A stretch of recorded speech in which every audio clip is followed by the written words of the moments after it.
Hello and welcome you all. In this video, we will be talking about various definition of money. In our earlier video, we have discussed the barter system and the evolution of money. Now coming to the topic, definition of money. Money have been defined as per their various aspects. One of that is legal definition of money and another functional definition of money. So what is legal definition of money? As per legal definition of money, money is what the law say it is. मतलब law में जो बोल दिया कि ये money है मान लिया जाएगा वही मनी है. क्वेश्चन ये आता है कि लॉ में क्या बोला गया है कि वो मनी है. लॉ में कहा गया है कि एनीथिंग, कुछ भी हो जिसको लॉ प्रोक्लेम कर देगा मनी के जैसा वो मनी है. और लॉ किस चीज को प्रोक्लेम करता है? दो चीजों को. प्रोक्लेम करना मतलब डिसीजन देना, डायरेक्शन देना, मतलब कुछ क्लेम करना कि हाँ ये चीज है, इस टाइप से कुछ बोलना, तो वो हो जाएगा अपने लिए दो ही चीज होगा, कॉइन एंड नोट. तो एज पर लीगल डेफिनेशन बोले तो मनी बस दो ही चीज हो सकता है, coins and notes. Coin and note which has legal tender power. Now why this word legal tender power is used? हम लोग जानते हैं 8 नवंबर 2016 उसके पहले 500 and 1000 का नोट्स था अपने पास, एंड वो 500 and 1000 का नोट्स लीगल टेंडर नहीं रहा था. अगर उस रात का न्यूज हो आपके पास या आप जाके गूगल पे सर्च करें तो आपको मिलेगा कि वहां पे न्यूज चल रहा था कि 500 and 1000 का note are now no longer legal tender, जिस कारण से उसको लीगल डेफिनेशन ऑफ मनी के अंदर काउंट नहीं किया जाएगा. तो लीगल टेंडर क्या होता है? लीगल टेंडर मतलब वैसे मनी को लीगल टेंडर बोलेंगे जो आपके डेप्ट को डिस्चार्ज कर सकते हैं. अगर आप किसी से उधार लेके रखे हैं, किसी से कुछ सामान उधार में खरीद के रखे हैं, तो उसको लौटाने के लिए, उसको पे ऑफ करने के लिए जो पैसे का, करेंसी या कॉइन का आप यूज करेंगे उसको लीगल टेंडर कहा जाएगा. इंडिया में क्या कुछ यूज कर सकते हैं हम लोग?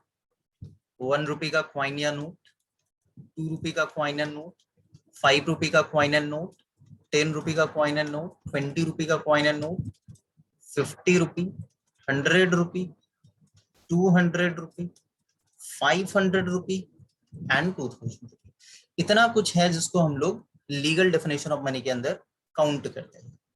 Legal definition of money, legal money को ही फेट मनी भी कहा जाता है.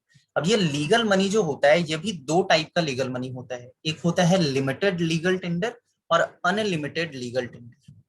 लिमिटेड और अनलिमिटेड लीगल टेंडर कहने का मतलब, फॉर एग्जांपल, ऑल्दो ये जो लिमिटेड लीगल टेंडर है ना, इसका वैलिडिटी अगर आप देखें तो ये वैलिड था ओनली अप टू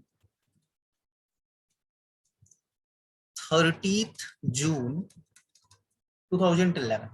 इसी डेट तक ये वैलिड था. क्यों इस डेट तक वैलिड था? क्योंकि as per limited legal tender up to 25 पैसे वाला कॉइन, मतलब पहले जो हम लोग यूज करते थे 1 पैसे का कॉइन, 2 पैसे का कॉइन, 5, 10, 20, 25, तो जो अप टू 25 पैसे का कॉइन होगा उसका यूज करके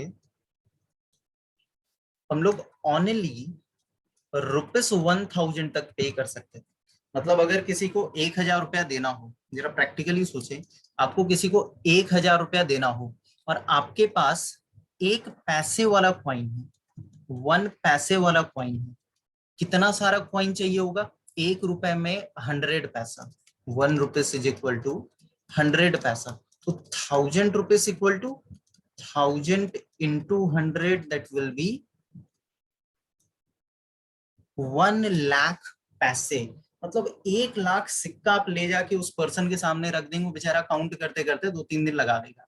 तो इस कारण से वो भी वहां तक अलाउड था, पे कर सकते थे. 1 लाख कॉइन ले जाके 1 पैसे वाला दे सकते थे. अब किसी को 1 लाख का पेमेंट करना हो तो मर जाएगा जिंदगी भर गिनते गिनते हो. तो इसीलिए उसको लीगल लिमिटेड लीगल टेंडर कहा जाता था कि 1000 से ज्यादा का पेमेंट तो आप कर ही नहीं सकते हैं इन सब कॉइन का यूज करके. बट 30/6/11 के बाद 25 पैसे तक का कॉइन को यूं ही बैन कर दिया गया. 50 पैसे वाला कॉइन भी धीरे धीरे करके ऑल्सो बैन नहीं हुआ, बट वो स्लोली सिस्टम से इरोड हो गया, निकलता चला गया. तो आज के डेट पे जो मिनिमम डिनोमिनेशन है क्वाइन का यूज करने का वो है 1 रुपए का क्वाइन। और अनलिमिटेड लीगल टेंडर वैसे लीगल टेंडर को कहते हैं, वैसे क्वाइन करेंसी नोट को कहते हैं जिसका यूज हम लोग कितना भी पेमेंट करने के लिए कर सकते हैं। अगर आपके पास 1 रुपये वाला क्वाइन है, आप इससे एनीथिंग कितने भी अमाउंट का पेमेंट कर सकते हैं, क्योंकि वो अनलिमिटेड लीगल टेंडर है। तो लिमिटेड लीगल टेंडर पहले यूज होता था, आज के डेट के लिए रेलेवेंट नहीं है। अनलिमिटेड मतलब कितना भी पेमेंट करना हो, up to any amount payment कीजिए, उसको हम लोग बोल देंगे अनलिमिटेड लीगल टेंडर। तो इंडिया में जितने भी करेंसी है आज के डेट में वो सबका सब अनलिमिटेड लीगल टेंडर है। चाहे वो 10 रुपीज का क्वाइन हो, 20 रुपीज का नोट हो, 50 का हो, 2000 का नोट हो, एनीथिंग, वो पूरा का पूरा अनलिमिटेड लीगल टेंडर के अंदर काउंट करेंगे। तो अभी हम लोग एक डेफिनेशन देखें, लीगल डेफिनेशन ऑफ मनी।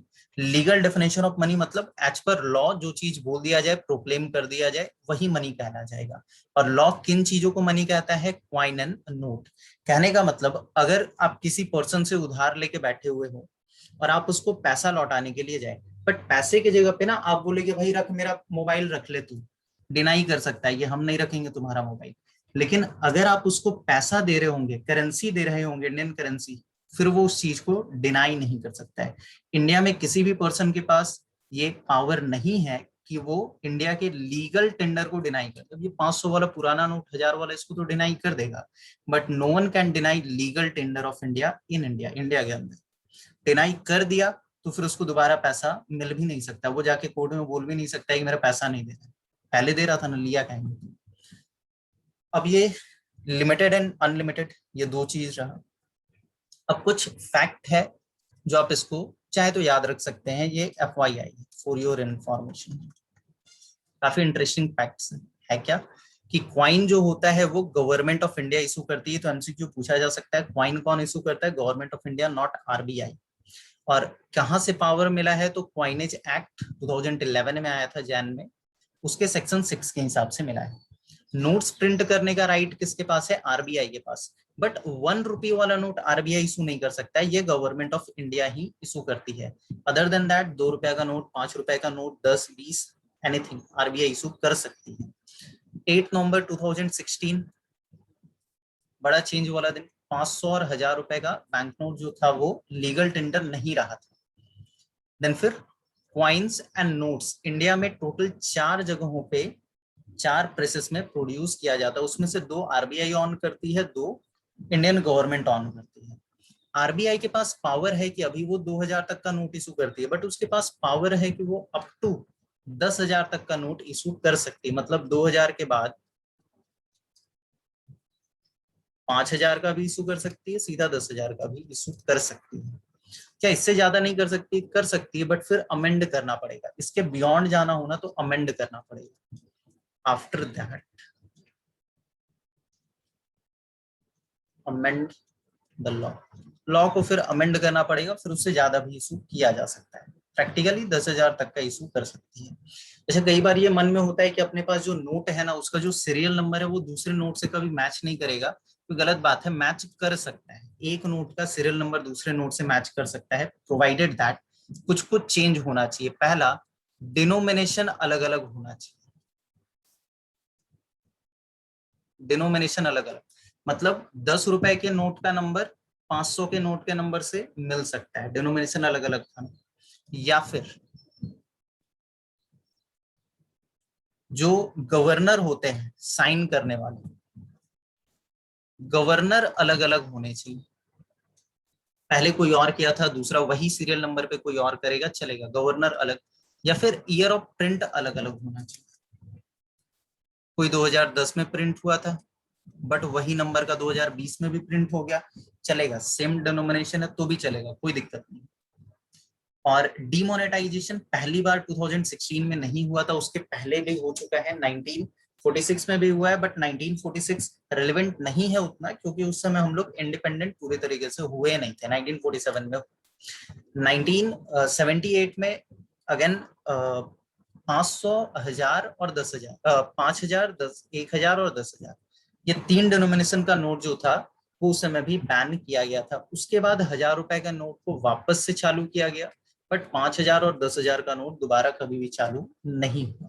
और ये non legal definition of money. Non legal definition of money मतलब जो मनी है तो नहीं, लीगली गवर्नमेंट उसको मनी तो नहीं बोलती है, बट मनी के जैसा हम लोग यूज कर लेते हैं, ऑप्शनल मनी के जैसा यूज करते हैं, उसको फिडुशियरी मनी भी कहते हैं। जैसे चेक, आप बाउंड नहीं कर सकते किसी को भैया चेक लेना ही लेना पड़ेगा, नहीं, बट कैश के लिए बाउंड कर सकते हैं कि भाई हम कैश ही दे सकते, दूसरा उपाय नहीं है, उसको डिनाई नहीं कर सकता है, चेक को डिनाई कर देगा।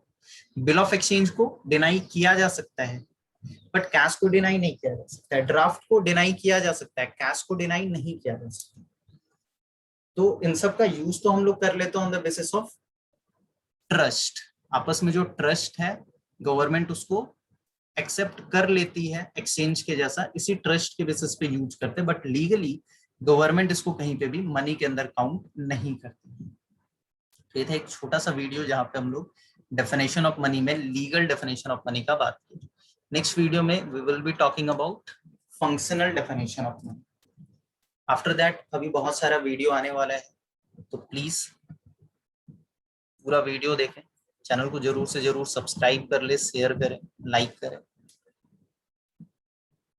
With this, signing off.